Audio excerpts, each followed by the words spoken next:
Is he cheating on you? Time froze at my mother's words. It was supposed to be just another casual chat with her at my parents' place. Yet, her serious gaze suddenly sent a chill down my spine. No way. Just look into it. Driven by my mother's firm tone, I went back to my own home to investigate, only to uncover an unwanted truth. Clothes in the car I didn't recognize. Glimpses of a husband I didn't know, and once I started doubting, all his actions seemed suspicious. Checking his phone the moment he could and disappearing from the room. His frequent business trips and overtime. Coming home just before the last train. But this had been the case since the beginning of our marriage. How long have I been deceived? Who could she be? How does he smile at his affair partner? What kind of sweet nothings does he whisper to her? Was his kindness to me just a cover for his cheating? I reflected on all his actions. My husband was always approaching with a smile. The family man, proud of his sincerity and kindness, was supposed to be. If you're tired, why don't you take some time for yourself once in a while? Let's celebrate our 20th wedding anniversary. Watching me happily listening to my husband, what was he feeling as he spoke? Despite all the photos of us in the living room, we looked happy. Could all these smiles be lies? I've always believed him. My husband, with whom I've shared the same home and time for 20 years. It suddenly made me feel as if the world had turned stark white. My 20 years of emotions shattered in an instant. Despite eagerly waiting for his return every day, now, I don't even want him to come back. Feeling this way for the first time in our 20 years of marriage. I found myself feeling uncomfortable in my own home. That's when the phone rang. On the other end, my mother slowly said to me, "Let him properly regret the terrible thing he's done. I'm Carol. And I'm a 45-year-old homemaker. My daughter, Lisa, is a 13-year-old girl who closely resembles me and is very mature for her age. She's my pride and joy, bright, kind, and always considerate. She's in a junior high school and excels in sports, especially tennis, even competing at the state level. I'm not athletic, so her physical skills must come from her father. My husband, Dave, is a 45-year-old office worker who commutes an hour each day for our family. He bought us a home close to where I grew up. I'm grateful for such a family-oriented husband. We started at the same company and became friends during training, eventually getting together monthly for cohort reunions. Dave, usually so steady and cool, becomes chatty and even adorable when he drinks. Truth be told, I can hold my liquor better, and he often ends up leaning slightly on my shoulder as he gets tipsy. The weight and warmth of his shoulder felt dear to me, bringing a sense of comfort. 3 years into our careers, as moves within our cohort became more common, the frequency of our reunions decreased. Yet, our group remained notably close, always coming together for each other's weddings or farewells when someone left the company. On the way back from the wedding of my best friend at work, I was walking and staring at the bouquet I received, overwhelmed with happiness. My husband, Dave, saw this and asked, "Carol, do you want to get married?" Me? Did I look that way? Yeah. You looked so happy. Was I grinning? How embarrassing. But, seeing such a happy scene made me think it would be nice. I want to wear a wedding dress too. I need to find a partner soon. Then, in a rushed manner, Dave said, "Stop looking." Seeing my puzzled look, Dave scratched his head with a shy gesture and said, "Oh. I wasn't planning to say it today. It just came out." Seeing Dave fidget like that, he seemed almost boyish to me. After taking a deep breath, he looked straight at me with a serious face and continued, "Actually, I want to be with you, Carol." I thought it might seem like I was swept up in the moment because it's right after the wedding, so I wanted to say it at a different time. "Sorry, I like you. Will you go out with me?" he confessed. Seeing me speechless, Dave, unsure of what to do next, said, "You don't have to answer now. Shall we go home? Or, do you want to grab a drink?" Maybe we should just head back? Seeing him like that, I thought he was adorable. I felt destined when Dave confessed on the day I received the bouquet. Let's go home today. But since it's a special day, how about we take a photo before we leave? I suggested. Huh? Yeah. We both said, sharing a bashful laugh. We went to the observation floor of a nearby skyscraper, took photos together, and went home. Starting with that day's photo, we've always taken photos on our anniversaries. Let's never forget how we feel right now, we promised, and started decorating the most visible spot in our living room with them. After 20 years of marriage, we've accumulated more photos than we can display, but we never put away the photos from that day. This year is our 20th anniversary. Should we go on a trip? Maybe buy something matching to commemorate? Carol, is there anything you want? Look something up. We've continued to hold on to the feelings we had that day. After we got married, Dave suggested I become a homemaker because it's ideal to be greeted by my wife when I come home. When Lisa was born and expenses rose, I considered going back to work, but Dave said, then I'll work harder, so Lisa doesn't feel lonely. I want you to stay home. True to his word, Dave's business trips and overtime increased after we got married. Originally, Dave was known for his diligence and seriousness at work. Therefore, he often participated in work-related social gatherings. Even if he was tired from these gatherings, he took us to places where Lisa and I could enjoy ourselves on weekends and made time for family. Sometimes he'd say, I'll take care of Lisa today, so Carol, go out and enjoy yourself once in a while, giving me some free time. I deeply trust and am grateful for my husband. A husband that even my friends are envious of, truly someone to be proud of. I have no complaints. Got stuck with overtime again today. Sorry. What time might you get back? Not sure yet. I'll let you know when I can head home. It's tough. Thank you for always doing your best. It was our usual exchange of messages. Dave is always working hard on overtime for our family, even when he wants to come home early. As I was covering Dave's meal with plastic wrap at the dinner table, Lisa asked me, Is Dad working late again? Yeah. It's tough, isn't it? With all this overtime and social gatherings, I worry about his health. Today's menu is for fatigue recovery, hoping he can eat it when he gets back. This week, he has 3 social gatherings and 2 overtime nights, and next week he's scheduled for a business trip. I recently saw on a TV show that people in their 40s are prone to health issues. Hoping for even a little fatigue recovery, I prepared a menu to warm his body. As I began ironing my husband's handkerchief and shirt for the next day, Lisa approached me hesitantly. Dad has a business trip next week? Yes, he's going to the countryside. All right. Her voice sounded listless, which made me wonder if something happened at school or if she wanted some pocket money. When I looked at her, she had a serious expression. Do you think it's really a business trip?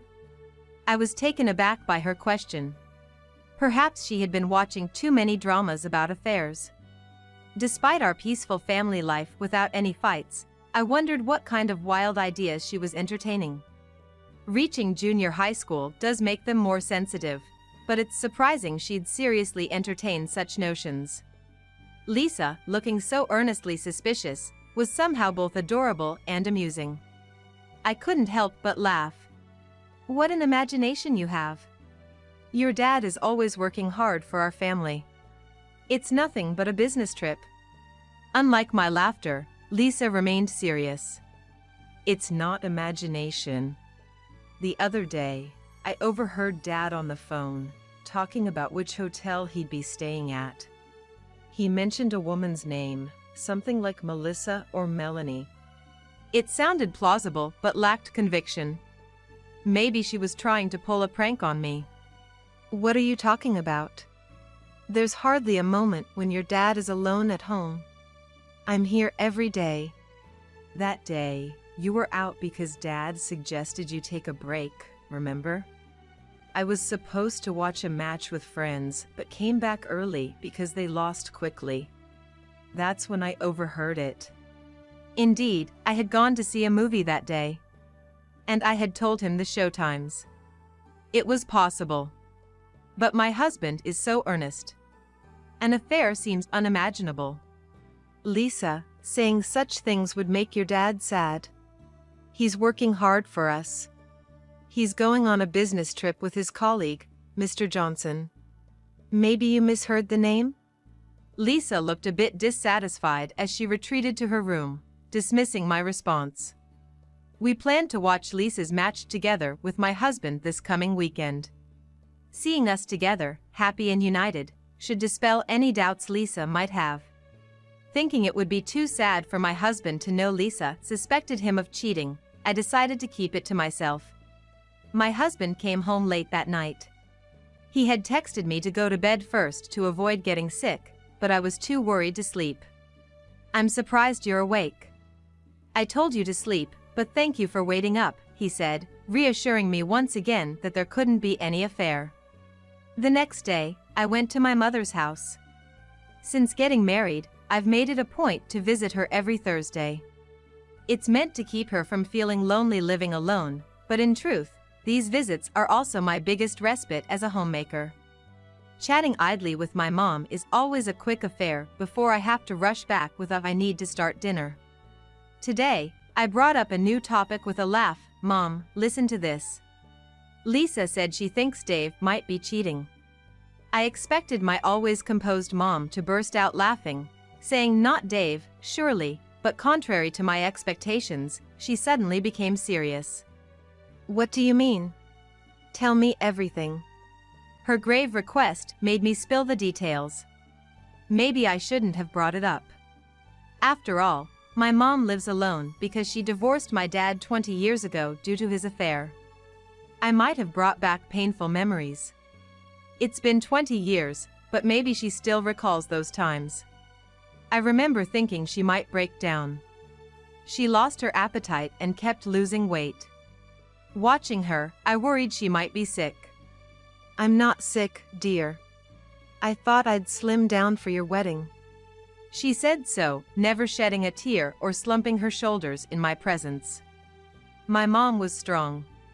One day, with a determination in her eyes I'd never seen before, she declared, "I'm sorry, Carol. I can't stay with your father any longer." She looked so cool saying that. It was clear she had made up her mind to live on her own. "I thought I could make it until your wedding, but I'm sorry, dear. I just can't forgive your father for his infidelity." She must have struggled a lot with the idea of divorcing so close to my wedding. Thinking about how she was torn between the pain of not being able to forgive my father and the desire as a mother to send me off without any sadness, and knowing she had become so thin because of this turmoil, really broke my heart. "It's okay. Don't worry about me." Despite wanting to express so much to my mom, I couldn't find the words, and all that came out was this. She only shared the fact of my father's affair, never speaking further on the subject. After my dad left and they divorced, she redecorated the house. Any trace of my father was completely erased from the house. Strangely, I felt more comfortable than lonely in my dad-less childhood home. "Actually, Carol, I didn't want to say this, but I've been suspecting Dave might be having an affair. His actions reminded me of your dad's." I was speechless at my mom's unexpected response. "When I visited your place, I saw Dave go back for his wallet saying he grabbed the wrong one while paying for pizza delivery. Your dad had a separate wallet for meeting his mistress, so I couldn't help but wonder." I knew he had two wallets. He said it was easier to manage his personal allowance and work expenses that way. Since he used the wallet I gave him for his allowance, I doubted any affair. "And when I mentioned how hard it must be to travel so far for work, he said, 'I want to take my family there next time.' If it was for work, sightseeing wouldn't be an option, but he said he wanted to visit privately next time." Your dad used to take us to the same places he visited with his mistress to keep his stories straight. What was supposed to be a light-hearted story turned serious with my mom's worried face, and I suddenly felt anxious. But Dave is so earnest. I found myself making excuses. What about his phone? Does he leave it out, or is it always on him? Come to think of it, while I leave mine around, Dave always keeps his close. But that's just Dave being meticulous. He says he needs to be ready for work calls. And there's never been any perfume smell or lipstick on his shirts. No matter how late, he always comes home in the morning. An affair just didn't fit. My husband is a diligent office worker. He was a dedicated family man, always thinking of ways to make me and Lisa happy. Carol, listen. If it turns out to be a mistake, we'll just laugh it off. But just this once, check properly. Look through the car. Like him, those who are meticulous don't leave any traces of infidelity in the house. A car, on the other hand, can hide things well and doesn't need to be taken out of the house. Faced with my mother's seriousness, all I could respond was a meek yeah. I was giving my husband a ride for his business trip shopping, and while he was shopping, I said I'm gonna fill up the car and headed to the gas station. Pretending to clean the car at the wash area, I meticulously searched it. I did this because it was something I couldn't do at home with the neighbors watching. Dashboard, nothing. Under the seats, nothing. Trunk, nothing. Just to be sure, I lifted the trunk mat, and there, behind the spare tire, was a black eco bag. Inside were clothes. Men's clothes, in my husband's size. There's no doubt, it was my husband's change of clothes. But clothes I had never seen before. They must have been bought by him, but weren't new. There was the smell of fabric softener. But it definitely wasn't the scent we use at home. Gradually, as my mother said, everything started to look suspicious. Panic began to set in, my thoughts racing. Once I started thinking, every action of my husband began to seem connected to an affair. The increase in business trips started right after we got married. Were those trips actually for spending time with a mistress? Could he have been cheating even before we got married? Did he suggest I become a homemaker to keep an affair within the company from being discovered? Was giving me time for myself, as Lisa mentioned, actually for him to spend time with his mistress? Was taking us out for family outings, as my mother suggested, also to places he visited with his mistress? Actions I thought were kindness now lead to unpleasant speculation. And we were just talking about celebrating our 20th anniversary. It felt like there was a gaping hole in my heart, wondering if his heart was ever really with us. I had treasured the photo from the day he confessed to me, but now, even his actions that day were in doubt. I knew I needed to return to him. But I was paralyzed, unable to move despite it being time. Just then, my phone rang. Hesitantly, I looked to see if it was a call from my mom. With trembling hands, I answered, and she immediately asked, "How did it go?" Maybe he's cheating. Why? As I trembled, my mother spoke firmly to me. Listen, take a deep breath first.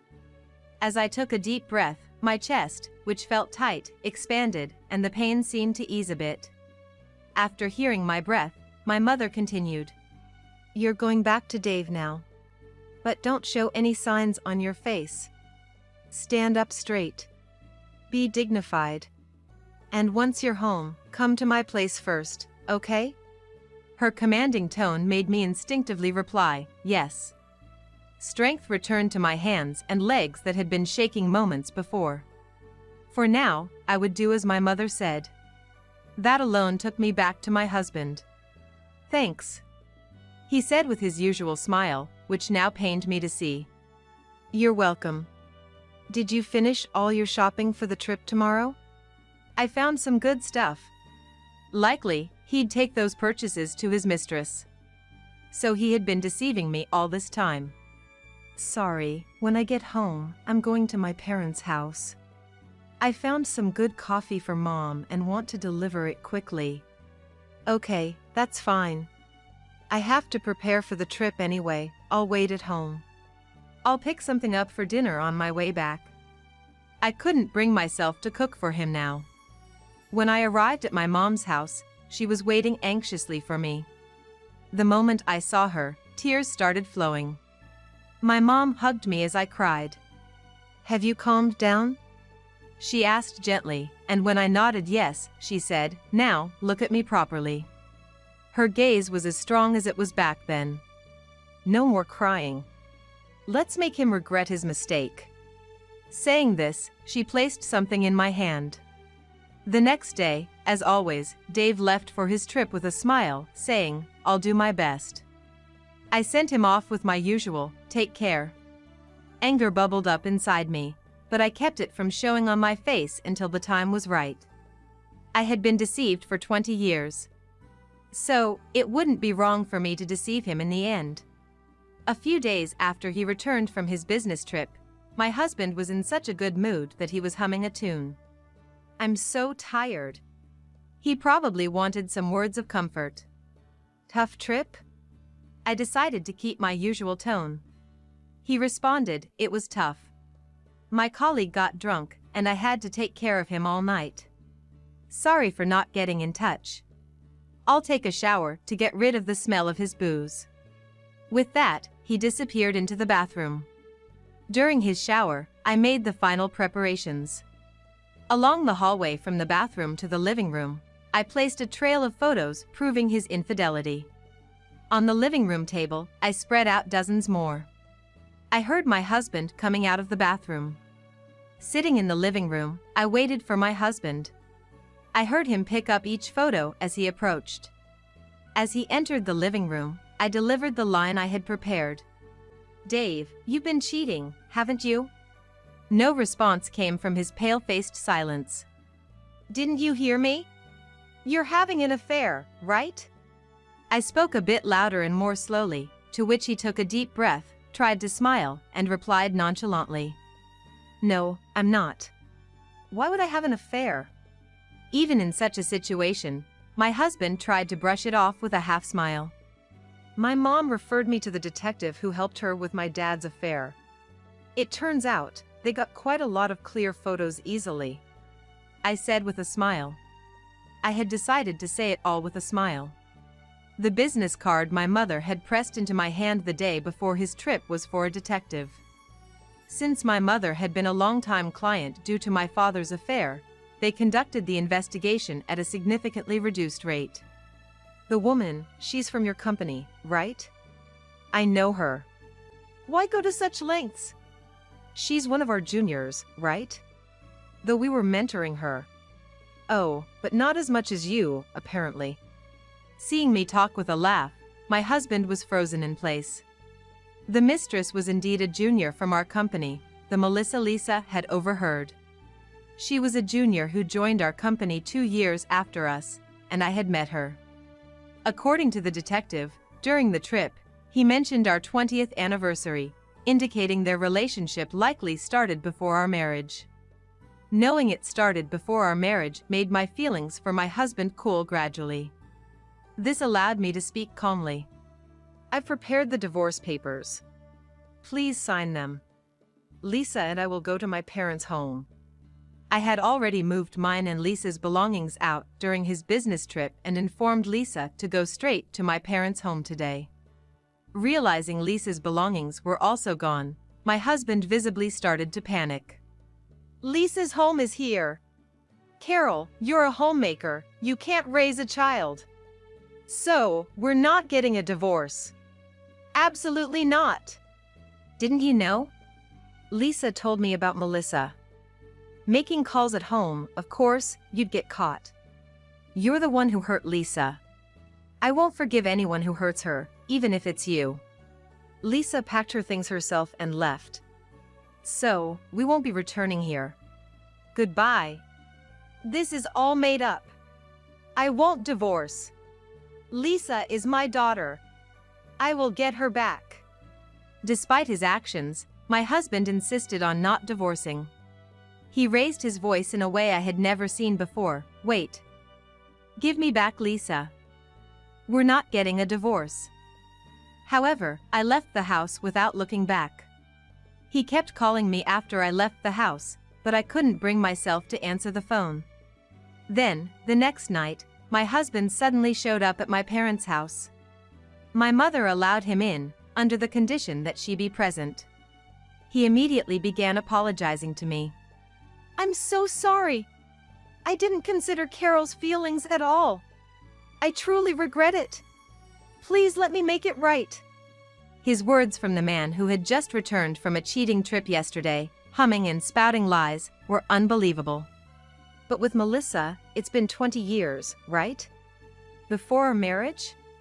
You've been betraying me all along? And she is also married. Melissa and I were, well, it was just for fun. Quite a long fun time. It was surprising that their affair had gone unnoticed at the same company until now. This was the first time I saw my husband so vulnerable. However, after being betrayed for 20 years, I had no sympathy left for him. He still seemed to think I would forgive him, even now. I truly realize I've taken Carol for granted for so long. But I regret it. I need you, Carol. Desperately, he continued talking. When I went to the office today, rumors of the affair were already spreading. It's awkward with Melissa, and with this, both of us might have to resign. Everything I've worked for might be lost. So that was it. He didn't want to make things right with me, but was worried about his and Melissa's standing at the company. Even now, he was concerned about his affair partner. The affair rumors likely started when I consulted a former colleague to investigate my husband's business trip. His supposed apology was more about self-preservation and concern for his mistress, which only fueled my anger further. As I was trying to calm myself, my mother, who had been quietly listening until then, spoke up. One must atone for their own actions. If you hurt someone, you'll face equal pain. You betrayed my precious daughter. I will never forgive you. My mother was strong in moments like this. I am her daughter. Remembering how she was back then, I firmly said, "We will divorce. If you don't agree, I'll take it to mediation or whatever it takes." Despite my husband's repeated attempts to visit or call, neither my mother nor I responded.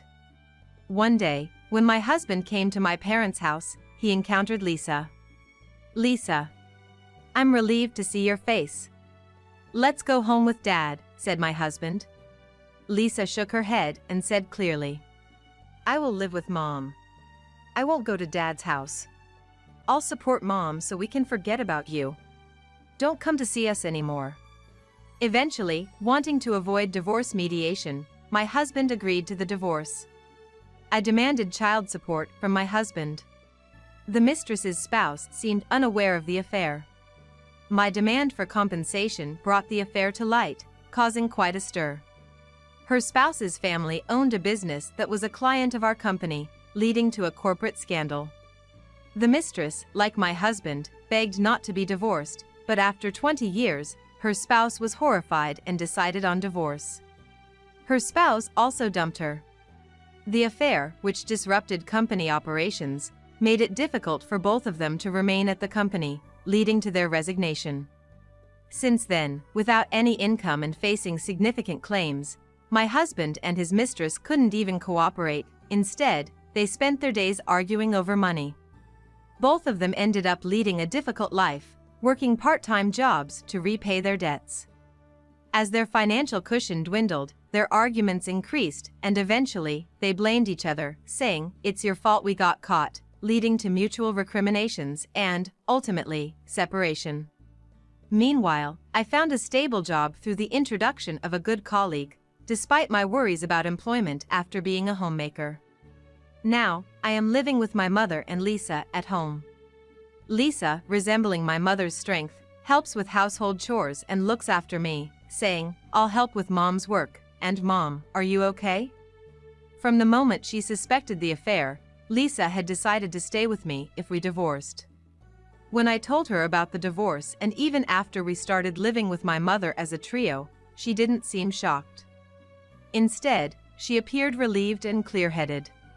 Sometimes she'd say, I'm going out with Grandma, and they'd bring back sweets they picked together. On Mother's Day, she prepared gifts for both me and my mother, truly a kind daughter. Our life together, the three of us, is peaceful and filled with happiness.